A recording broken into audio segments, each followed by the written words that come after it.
Hello నమస్తే, నేను Ashok. Welcome to ప్రజా చైతన్యం. దేశంలో ఎన్నికలు ఎక్కడ జరిగినా కూడా ఈవీఎంలకు సంబంధించిన అంశం మీద గట్టిగా అనుమానాలు వస్తున్నాయి. ఏ రాష్ట్రంలో ఎన్నికలు జరిగినా కూడా అక్కడ ప్రధానంగా ఓడిపోయిన పార్టీలు అన్నీ కూడా ఎలక్షన్ కమిషన్ పైన, ఈవీఎంల పైన కొన్ని వ్యాఖ్యలు చేస్తూ కూడా మనం వింటూ ఉన్నాం. ఏపీకి సంబంధించి కావచ్చు, ఇటీవల మహారాష్ట్రకి సంబంధించి కావచ్చు, హర్యానాకి సంబంధించి కావచ్చు, ఎక్కడ జరిగినా కూడా ఈవీఎంల మీద పెద్ద ఎత్తున ప్రతిపక్ష పార్టీలు కావచ్చు, ఓడిపోయినటువంటి నేతలందరూ కూడా గట్టిగా మాట్లాడుతున్నారు. అయితే ఈవీఎంలకు సంబంధించిన డేటా మిస్యూజ్కి సంబంధించి కావచ్చు, ఈవీఎంలోకి సంబంధించిన బ్యాటరీ ఛార్జింగ్ తగ్గుతుంది, లేదంటే ఆ డేటాని ఎన్నికల కమిషన్ ఎలక్షన్స్ అయిపోయిన తర్వాత డిలీట్ చేయడమో ఎరేజ్ చేయడమో కూడా మనం చూస్తూ వచ్చాం. దీని అన్నిటికీ సంబంధించి కూడా కొంతమంది అభ్యర్థులు ఎన్నికల కమిషన్కి ఫిర్యాదు చేస్తూ వచ్చారు. ఫిర్యాదు చేసినటువంటి నేపథ్యంలో ఎన్నికల కమిషన్ సరిగా స్పందించినటువంటి టైంలో సుప్రీంకోర్టుకు వెళ్ళారు. సుప్రీంకోర్టుకు వెళ్ళి ఈవీఎంలకు సంబంధించిన డేటా మిస్యూజ్ పైన, ఈవీఎంలకు సంబంధించిన అవకతవకల పైన కూడా సుప్రీంకోర్టులో పిటిషన్లు దాఖలు చేశారు. దానికి సంబంధించి కూడా చాలా విచారాలు జరుగుతూ వచ్చాయి. అయితే ఇటీవల ఈ ఇష్యూకి సంబంధించి సుప్రీంకోర్టు ఒక కీలక ప్రకటన చేసింది. ఈవీఎంలో డేటాని డిలీట్ చేయొద్దు,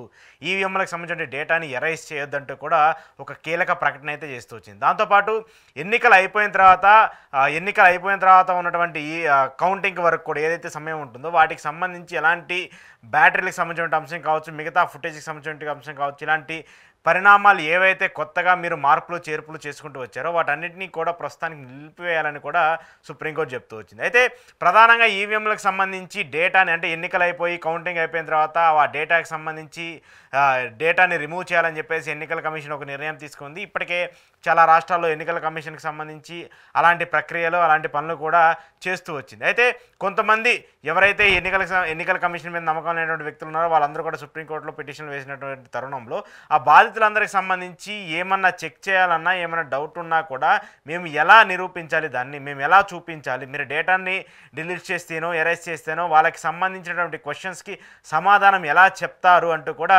ఎన్నికల కమిషన్ని సుప్రీంకోర్టు ప్రశ్నిస్తూ వచ్చింది. అయితే ఈ అంశాలన్నిటి మీద కూడా గత కొంతకాలంగా పెద్ద ఎత్తున చర్చనీయాంశంగా మారుతుంది. అలాగే ఎన్నికల కమిషన్ కూడా ఒక కొత్త మార్పును తీసుకొచ్చి వచ్చింది. గతంలో అంటే సీసీటీవీ ఫుటేజ్లకు సంబంధించి కావచ్చు, ఎన్నికల కమిషన్కి సంబంధించిన ఎన్నికలు జరిగేటువంటి ప్రాంతాలకు సంబంధించి అక్కడ రికార్డ్ చేసేటువంటి ఫుటేజ్కి సంబంధించి కూడా మార్పులు చేర్పులు తీసేయాలని చెప్పేసి ఒక నిర్ణయం తీసుకుంటూ వచ్చింది.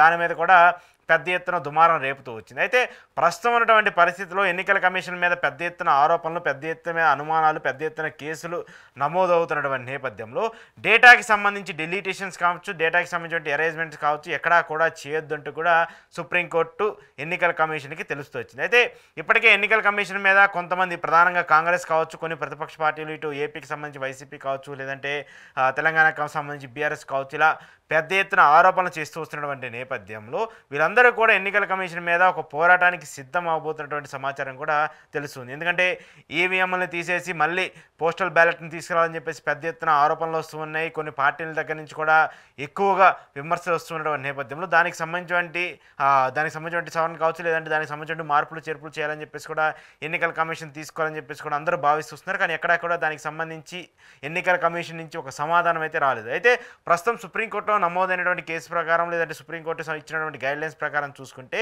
ఎన్నికల కమిషన్ ఇక్కడి నుంచి ఎన్నికల్లో ఏదైతే ఓట్లు పోలయ్యాయో డేటా ఉంటుందో ఆ డేటాకి సంబంధించిన డిలీషన్ని కావచ్చు, ఎరేజ్ కూడా చేయొద్దంటూ కూడా చెప్తూ వచ్చింది. వాటన్నిటినీ కూడా సీక్రెట్గా ఉంచాలని చెప్తూ వచ్చింది.